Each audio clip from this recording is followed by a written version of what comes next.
خدا کو کون پہچانتا ہے سوائے علی کے؟ یہ جو ہم کہتے ہیں نماز پڑھتا ہوں، روزہ رکھتا ہوں، خمس دیتا ہوں، عبادت کرتا ہوں قربتاً الی اللہ، اللہ سے قریب ہونے کے لیے، کون سا اللہ؟ کون سا اللہ جس کی عبادت کر رہے ہیں؟ وہ اللہ کے جو بعد از وفات رسول دوسرے مسلمانوں نے جسے اپنا رب مانا ہوا ہے، یا جسے علی نے اپنا رب مانا ہوا ہے؟ ہم نہ پڑھیں تو یہ ہماری اپنی کوتاہی ہے، لیکن جس خدا متعال کی طرف امیر المومنین نے متوجہ کیا ہے، لائیے کوئی ابن ابی العدید معتزلی کا قول پڑھتا ہوں، شرح نہج البلاغہ 20 جلدوں کی شرح لکھی، اس میں جلد نمبر 6 صفحہ نمبر 342 تقریباً وہاں سے پڑھ رہا ہوں، اور 2 جگہ انہوں نے بات کی جلد نمبر 6 میں. یہ اس لیے ایگزیکٹ حوالہ دے کے پڑھ رہا ہوں کہ لوگ یہ نہ کہیں کہ جناب پتہ نہیں مولانا نے بات کر دی، کہاں پر ہے یہ بات، جا کے دیکھیے گا.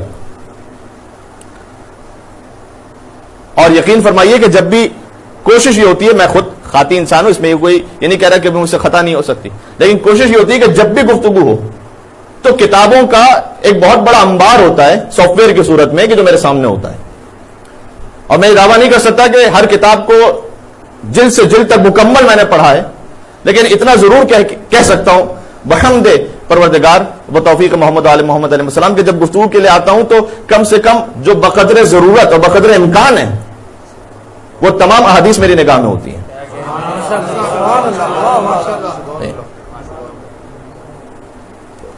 ابن ابی العدید معتزلی کہہ رہے ہیں امیر المومنین کے آخر میں اس بات لکھا انہوں نے کہ یہ امیر المومنین کے سب سے بڑے فضائل ہیں. اب جو سنا رہا ہوں آپ کو، کہتے ہیں کہ ان التوحید والعدل والمباحث الشریف الالہیہ ما عرفت الا من کلام هذا الرجل. کہتے ہیں توحید کو اور عدل کو کیوں سیدہ کونین کی وہ شہادت کے بعد وہ پیغام ضروری ہے کہ ہم متوجہ ہوں امیر المومنین کی طرف، اس لیے کہ اہل سنت عالم یہ کہہ رہے ہیں، ہمارے علماء نے تو بڑی تفصیل سے لکھا ہے کہ توحید ہو قربتاً الی اللہ، یا عدالت ہو والمباحث الشریفۃ الالہیہ، یا باشرف الہی مباحث ہو، یعنی خدائی گفتگو. ما عرفت، میں نے پہچانا ہی نہیں الا من کلام هذا الرجل، مگر یہ کہ شخص کے کلام کے ذریعے سے، امیر المومنین کے لیے کہہ رہے ہیں، مگر یہ کہ میں نے جو توحید کو سمجھا، عدالت کو سمجھا اور خدائی تمام مباحث کو سمجھا، میں نے نہیں پہچانا الا من کلام هذا الرجل. اچھا بہت تھا اے ابن ابی العدید معتزلی، بس یہاں چپ ہو جاؤ، کیونکہ ہمیں پتا ہے کہ جب ہم علی کی بات کر رہے ہیں تو کسی اور کو نکال رہے ہیں. چپ ہو جاؤ. لیکن وہ چپ نہیں ہوئے، وہ خاموش نہیں ہوئے. کیوں؟ اس لیے کہ آگے کہتے ہیں وغیرہ، اور علی کے علاوہ جو دوسروں کا کلام ہے. بس میں کہتا ہوں رک جاؤ، نہیں آگے اور کہا ان غیر سے مراد کیا؟ من اکابر الصحابہ، بڑے بڑے جو صحابی تھے ان کے کلام میں لا یتضمن شیئا. بہت سادہ ترجمہ کروں تو ایک کوئی ڈھنگ کی بات میں نے نہیں پائی.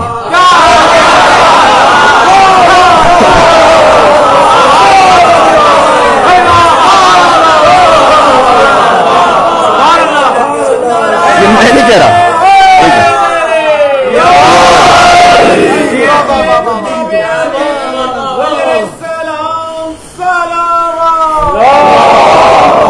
بات پہنچ رہی ہے.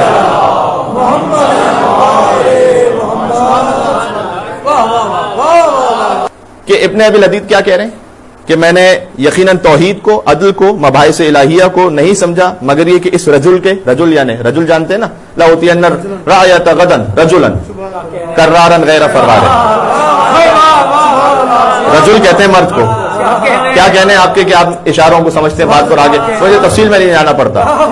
صحیح ہے، کوئی بے خبر مجمع ہوتا تو مجھے جنگ خیبر پوری سنانی پڑتی ہے. تو غور کیجئے گا، الا من کلام هذا الرجل. اور میں کہہ رہا ہوں رک جاؤ ابن ابی العدید، آگے نہ کہو، آگے وغیرہ من اکابر الصحابہ، بڑے بڑے جو صحاب ہیں، نام نہیں لیا انہوں نے تو میں بھی نہیں لوں گا. کیا کہنا ہے؟ لم یتضمن شیئا. شیئا جا کے کسی عربی گرامر کو سمجھنے والے سے ذرا پوچھئے گا کہ جب نیگیٹو سینٹینس ہو، منفی، اور اس میں نکرہ پر تنوین آ جائے تو اس کا مطلب کیا ہوتا ہے؟ یعنی ناٹ اے سنگل تھنگ. لم یتضمن شیئا، کوئی ایک بھی کام کی بات نہیں کی. اچھا یہاں رک جاؤ, آگے کیا لم یتضمن شیئا اصلا, ہاں ترجمہ آپ نے کر دیا سرے ہی سے. اگر آپ یہاں تک میرے ساتھ ہیں تو اب کچھ بات جو کہنے لگا ہوں تو کسی اور لطف کو محسوس کریں گے. کہتے ہیں انہوں نے بات کیوں نہیں کی ہے, ولا یتصورونہ, اس لیے کہ ان کے تصور ہی میں وہ نہیں آ سکتا.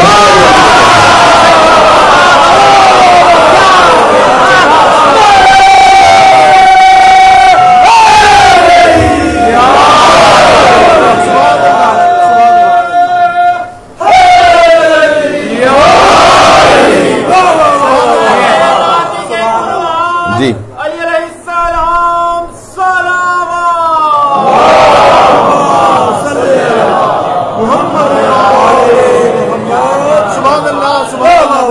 پہنچ رہی, یعنی کہ وہ کہنا چاہ رہے ہیں کہ اگر توحید کے بارے میں جو کچھ پتا چلے گا وہ امیر المومنین سے پتا چلے گا, نماز کیسے پڑھنی ہے وہ علی سے پتا چلے گا. یہی جواب ہے. آپ تفسیر میں کچھ جاتے جائیے, جب آپ سے پوچھا جاتا ہے کہ آپ سجدہ کا کیوں رکھتے ہیں, آپ ہاتھ کھول کے نماز کیوں پڑھتے ہیں, واحد جواب یہ ہے کہ مجھے علی نے ایسے حکم دیا.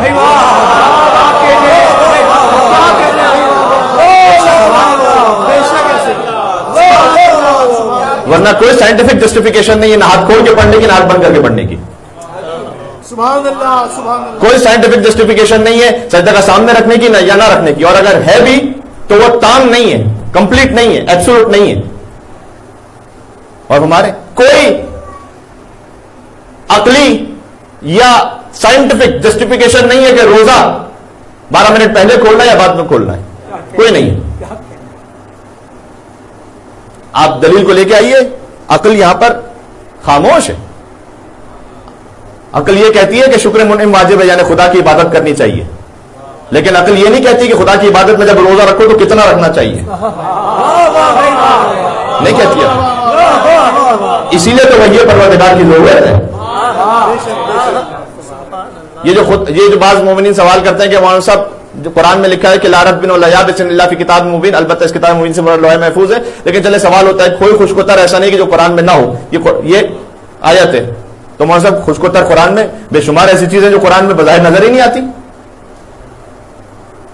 اسٹیل مل لگانے کا منصوبہ کہاں ہے قرآن میں, بتائیے مجھے. ہے کوئی ایئرپلین اڑانے کے لیے ترتیب و طریقہ قرآن میں؟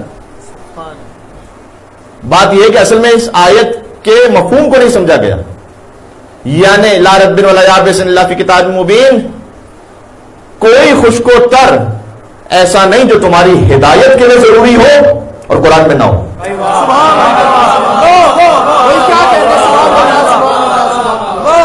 کیوں؟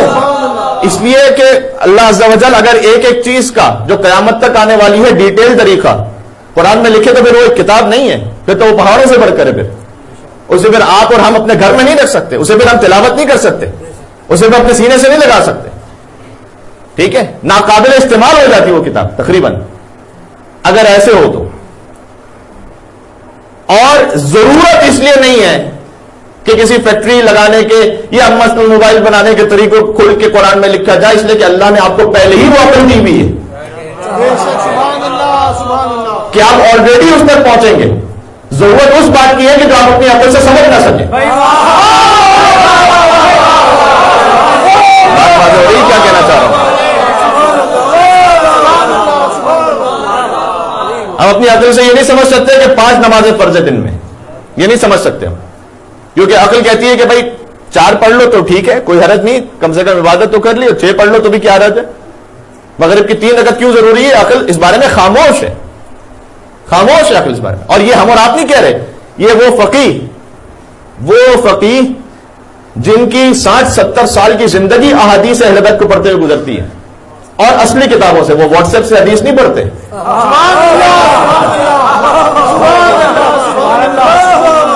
وہ فیس بک سے حدیث پڑھ کے آگے شیئر نہیں کرتے کہ پتہ نہیں صحیح کا ہے یا غلط کا ہے, اور یہ حدیث اگر صحیح بھی ہے تو کس موقع کے لیے. حدیث کبھی صحیح بھی ہوتی ہے لیکن ہر موقع کے لیے نہیں ہوتی. حدیث شناسی بھی پورا ایک علم ہے. وہ فقیہ کہ جو 60-70 سال تک اس بات پہ تحقیق کرتے ہیں کہ حدیث کا مطلب کیا ہے, وہ بھی میں 99% آپ سے احکام شرعی کے لیے کہہ رہا ہوں چلے بات پوری ہضم ہو جائے 90% کر لیتا ہوں. 90% احکام شرعی کے لیے کہہ رہا ہوں کہ اگر آپ ان سے اس کی حکمت پوچھیں گے کہیں گے مجھے نہیں پتا حکمت کیا ہے. اور یہ بھی کم سے کم یہاں رہتے ہوئے اس تربیت کا حصہ ہمیں بنانا پڑے گا کیونکہ یہاں کا پورا ایجوکیشن سسٹم وائی پہ بیس کرتا ہے. جی ہے نا. کیوں؟ جب تک مجھے اس کیوں کا جواب نہیں ملے گا تو میں وہ کام نہیں کروں گا. لیکن ہمیں سمجھانا پڑے گا کہ بیٹا جب آپ ڈاکٹر کے پاس جاتے ہیں اس کے بعد آپ کیوں نہیں کہتے.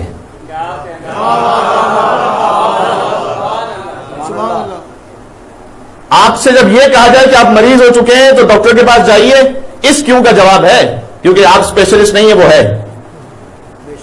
اور جب اسپیشلسٹ کے پاس چلے جائیے تو خود بخود عقل انسانی ہی یہ کہہ رہی ہے کہ چونکہ تم نہیں جانتے تو اس کی تقلید کر لو گے جو جانتا ہے. کیا کہنے, سبحان اللہ, سبحان اللہ. تمام مراجع نظام جب مریض ہوتے ہیں تو وہ ڈاکٹر کی تقلید کرتے ہیں میڈیکل سائنس میں. بات پہنچ رہی ہے کیا کہنا چاہ رہا ہوں. کیا کہنے. اگر کوئی مرجع تقلید یہاں پر آ جائے اور انہیں گھر بنانا ہو تو وہ اپنے فتوے سے گھر نہیں بنا سکتے. انہیں جانا پڑے گا کسی انجینئر کے پاس جو ان کا گھر بنا سکے. تو گھر بنانے میں کس کی تقلید کر رہے ہیں؟ وہ اس کی تقلید کر رہے ہیں. بس یہی بات ہے کہ جس میں جو اسپیشلسٹ ہے اس کا کال اسے ماننا پڑے گا جو خود نہیں جانتا. یا پھر زحمت کیجیے اور 50-60 سال میں احادیث اہل بیت علیہ السلام پر اتنا عبور حاصل کر لیجیے کہ پھر آپ خود سمجھ سکیں کہ اس موقع پر امام علیہ السلام آپ سے کیا چاہتے ہیں. بات ہو رہی ہے. سبحان اللہ, سبحان اللہ. یہ میں عرض کرنا چاہ رہا ہوں کہ ہر کیوں کا جواب ایک عالم تو چھوڑ دیجیے مرجع تقلید کے پاس بھی نہیں ہے. کہ آپ سے اس سے یہ پوچھئے کہ نماز کیوں 3 رکعت ہے مغرب کی. یہ نہیں کہنا چاہ رہا ہوں کہ یہ بے حکمت ہے, لیکن حکمت پتہ جنہیں ہے انہوں نے ساری حکمتیں ہمیں بتائی نہیں, اور جب ان کے آخری وارث تشریف لائیں گے تو ان سے تو پوچھ لیجیے گا کیونکہ پھر اس کا وارث آ جائے گا جو کہے گا سلونی سلونی قبلہ کرتے ہو نہیں.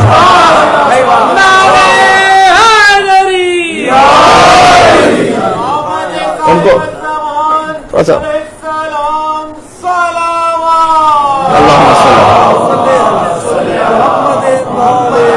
شاہ جی مجھے اشارہ کریں تھوڑا سا اور آگے تشریف لائیے, شاید وہاں جگہ ختم ہو رہی, تھوڑا سا آگے تشریف لائیے گا. اگر جگہ ہے تو آ جائیے بس, ورنہ 10 منٹ رہ گئے تقریباً میں مصائب ملا کے.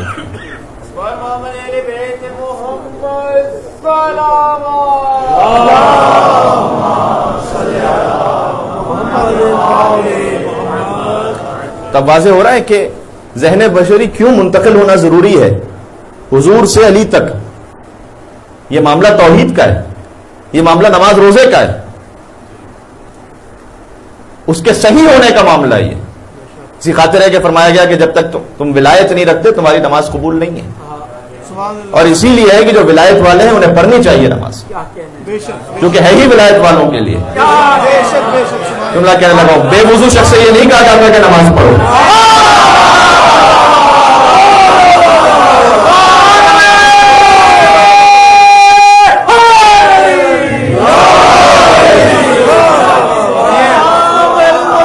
جی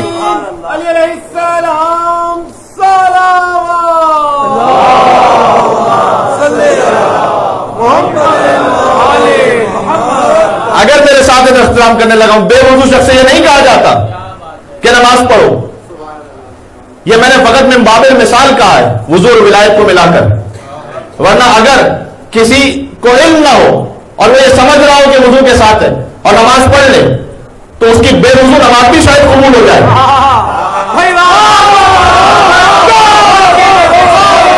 علی کی ولایت جب تک دل میں نہ ہو